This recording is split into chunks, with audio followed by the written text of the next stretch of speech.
আমি শুভমের কাছে যাওয়ার আগে আমি একটা বক্তব্য শোনাতে চাই এবং শুভমের কাছে আমি কাউন্টারটা নেব বামেদের বিষয়ে অবরোজা বলছিলেন। আমার একটা বক্তব্য অবশ্যই এখানে শোনাতে হবে।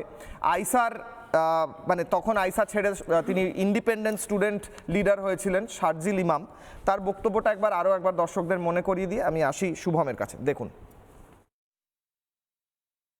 फौज के लिए और जितने भी जो भी यहाँ से सप्लाई जा रहा है बंद करो, और वो बंद कर सकते हैं क्योंकि चिकन नेक्स्ट मुसलमानों का है। वो जो इलाका है मुस्लिम अक्सरियत है। फौज के लिए और जितने भी जो भी यहाँ से सप्लाई जा रहा है बंद करो, और वो बंद कर सकते हैं क्योंकि चिकन नेक्स्ट मुसलमानों का है। वो जो इलाका है मुस्लिम अक्सरियत है।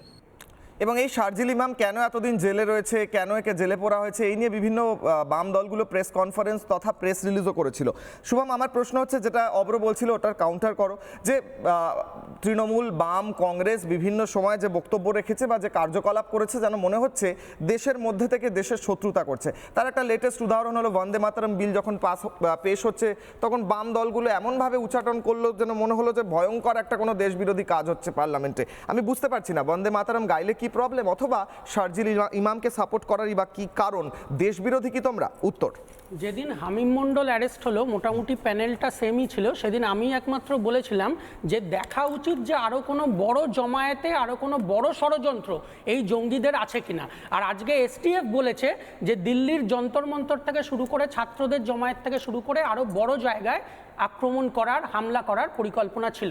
আজকে ঠিক যেমন হামিম মণ্ডল অ্যারেস্ট হয়েছিল, ঠিক একই সাথে আমরা দেখেছি ঝাড়খণ্ডের সাহেবগঞ্জ থেকে অর্পিতা সরকার অ্যারেস্ট হয়েছে, এবং আজকে আমরা দেখেছি হাওড়া থেকে আদিত্য সিং অ্যারেস্ট হয়েছে। তার মানে মোটামুটি একটা নাম শুনলে যেটা বোঝা যাচ্ছে, মুসলিম মৌলবাদীদের সাথে সাথে হিন্দু মৌলবাদী তারা একসাথে মৌলবাদী বলেছে, বোঝার চেষ্টা করো। এই ধর্মীয় মৌলবাদ ভয়ঙ্কর, ধর্মীয় মৌলবাদ জন্ম দেয় সন্ত্রাসবাদের, এবং এই হিন্দু মৌলবাদ, মুসলিম মৌলবাদ দুটোকেই পরাজিত করতে হবে। এবং পরাজিত করতে গেলে যেটা সব থেকে বেশি প্রয়োজন সেটা হচ্ছে হিন্দু মুসলিম সাধারণ মানুষের ঐক্য। এই ঐক্যই পারে ধর্মীয় মৌলবাদকে পরাজিত করতে। সুতরাং যারা যারা এই দেশের মধ্যে, রাজ্যের মধ্যে এই হিন্দু মুসলিম মানুষের মধ্যে এই ঐক্যকে বিঘ্নিত করতে চায়, তারাই হচ্ছে আসলে দেশের শত্রু।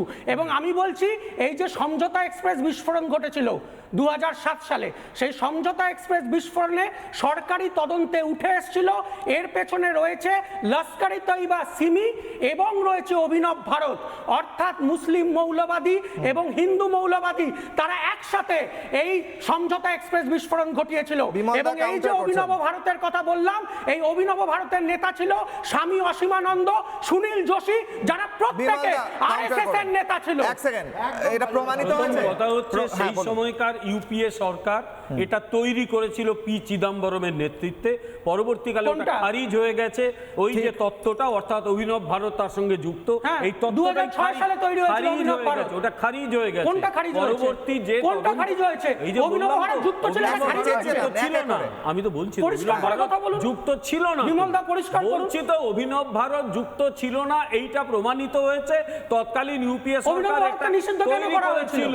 অভিনব ভারতকে নিষিদ্ধ কেন করা হয়েছিল? তৈরি করেছিল সরকার করেছিল, তৎকালীন কংগ্রেস সরকার করেছিল। বাবা, আপনারা তাহলে রাষ্ট্রবিরোধী। আরে এক সেকেন্ড, কংগ্রেসের সরকার দেশের বিরুদ্ধে কথা বলছে। কেন দেশের বিরুদ্ধে কথা বলছে? দেশের স্বরাষ্ট্র আপনার বেলা উনি চেঁচাননি তো, কাউন্টারটা নিতে দিন, কাউন্টারটা নিতে দিন। এক সেকেন্ড, আরে শুভম কাউন্টারটা নিতে দিন, এটা অসভ্যতা। কাউন্টারটা নিতে দিন, এক সেকেন্ড, সেই সময় এক সেকেন্ড, কথা বলেছিল, সেই সময় ভারত সরকার এক সেকেন্ড, এক সেকেন্ড, এক করে শুভম। আচ্ছা সবাই চুপ করে, একা শুভম বলবে, এটা কি? না, এক সেকেন্ড, এক সেকেন্ড, শুভম। দেশ বিরোধী কথা কয়, দেশ বিরোধী কথা কয়, জঙ্গিদের পক্ষে বলছে। ভারত সরকার তাদের কাউন্টার করবে, এক সেকেন্ড, একা করে। কোনো নীলাদ্রিদা বলেনি। প্রত্যেকদিন ঠিক যেমনি এই স্টুডিওতে বসে রাঁচির ভিডিওকে মৌলানির ভিডিও বলে চালিয়েছিল এই শুভম ব্যানার্জি, ঠিক তেমনি অভিনব ভারতের নাম জুড়ে ছেলেটা।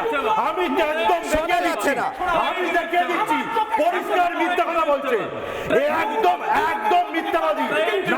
নানা ধরনের কন্টেন্ট দেখার জন্য লাইক করুন, শেয়ার করুন আমাদের ফেসবুক পেজ, সাবস্ক্রাইব করুন আমাদের ইউটিউব চ্যানেল। পাশাপাশি অন্যান্য ব্রেকিং নিউজের জন্য অবশ্যই চোখ রাখুন রিপাবলিক বাংলায়।